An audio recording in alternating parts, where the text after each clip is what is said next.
Congress party వచ్చిన మండల వ్యక్తులు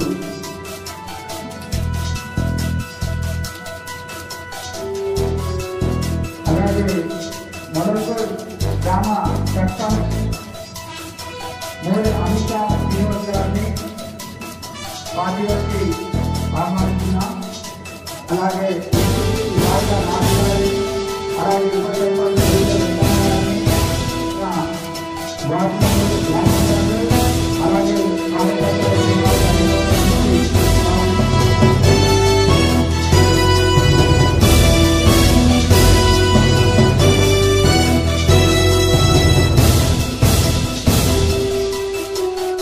ఎంపీటీసీ రామస్వామి గారికి, మాజీ సర్పంచ్ సామాన్య గారికి, వివిధ గ్రామాల నుంచి వచ్చినటువంటి గౌరవనీయులైనటువంటి ఎంపీటీసీలకు, గౌరవనీయులైనటువంటి సర్పంచ్లకు, అలాగే ఈనాటి కార్యక్రమానికి ఎర్రని ఎండ కూడా లెక్క చేయకుండా ఇంత అపూర్వమైనటువంటి స్వాగతాన్ని ఇచ్చినటువంటి కేశవపట్నం ప్రతి కార్యకర్తకు, అలాగే డబ్బులు కొట్టుకుంటూ స్వాగతం పలికినటువంటి నా తల్లిదండ్రులకు, పోరాటం వేసినటువంటి ఆడబిడ్డలకు, పాత్రికేయ మిత్రులకు, వేదిక మీద ఉన్నటువంటి ప్రతి ఒక్కరికి పేరు పేరున మీ అందరికీ మరొకసారి శిరస్సు వంచి హృదయపూర్వకంగా నేను ధన్యవాదాలు తెలియజేస్తాను.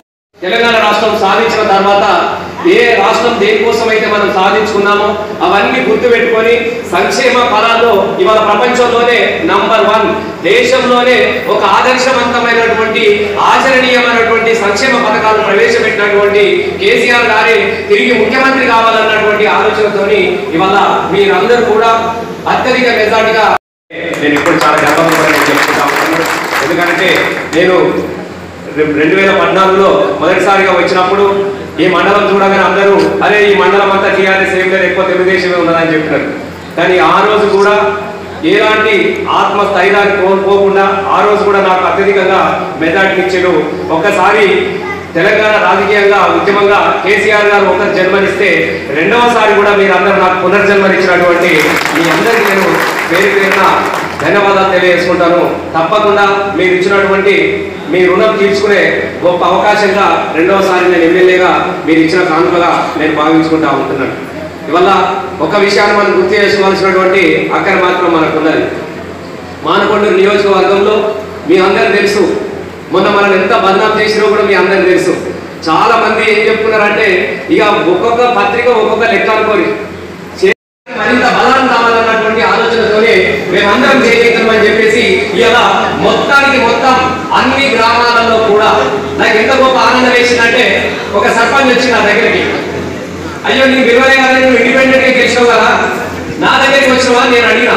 ఆ సర్పంచ్ ఒకటే మాట అన్నాడు, నేను ఇండిపెండెంట్ గా ఓటర్ల దగ్గరికి వెళ్ళినప్పుడు వాళ్ళు ఒకటే మాట చెప్పారు, ఈసారి నీకు ఓటు వేస్తాం, ఓటు వేయలేదు నువ్వు ఎమ్మెల్యే కలవాలి, దాని మన గులాబీ కడవ హక్కు అని చెప్పేసి వాళ్ళందరూ నన్ను అడిగిన మీదగా వాళ్ళందరికీ నేను వాగ్దానం ఇచ్చిన కాబట్టి ప్రజలు కోరుకుంటున్నారు, ప్రజలు నన్ను సర్పంచ్ చేసిన కాబట్టి ప్రజలు కోరుకున్నటువంటి పార్టీలకు దాంతో పాటుగా ఇవాళ మన ముందు మన అన్న వినోదాలు ఉన్నాడు. వినోదాల గురించి గొప్పగా చెప్పాల్సినటువంటి అవసరం మనకు లేదు. ఎందుకంటే తెలంగాణ ట్రక్కుకు 14 పోకుంటే మనం 50 దారులు ఉంటుంది. అంటే ఇంత అద్భుతమైనటువంటి మెజార్టీని ఇచ్చి నన్ను ఆశీర్వదించినందుకు మీ అందరికీ నేను మరొకసారి ధన్యవాదాలు తెలియజేస్తా ఉంటాను. బ్రహ్మాండానికి తెలుస్తామని మాట మాత్రమే నా ప్రతి గ్రామంలో చెప్పడం జరిగిందంటే ఈ 4 సంవత్సరాల కాలంలో తప్పకుండా ప్రజలకు వాగ్దానాలను మన కొంత నెరవేర్చుకోవడం జరిగింది. దాంతో పాటుగా ఇవాళ మీ అందరికీ నేను ఒకటి మాత్రం నేను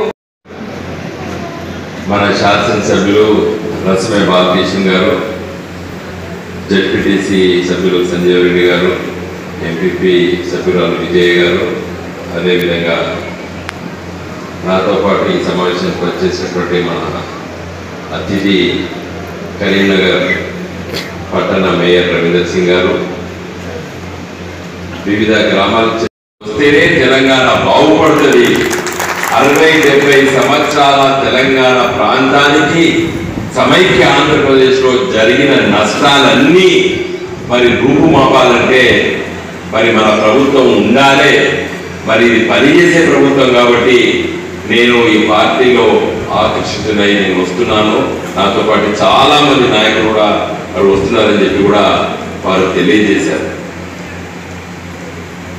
మిత్రులారా, తెలంగాణ రాష్ట్ర సమితి అనేటువంటి రాజకీయ పార్టీ రసమే బాలకృష్ణ గారిని ఎమ్మెల్యే చేయడానికి, వినోద్ కుమార్ని ఎంపీ చేయడానికి శ్రీనివాస్ రెడ్డి గారు నాకు తెలియజేశారు.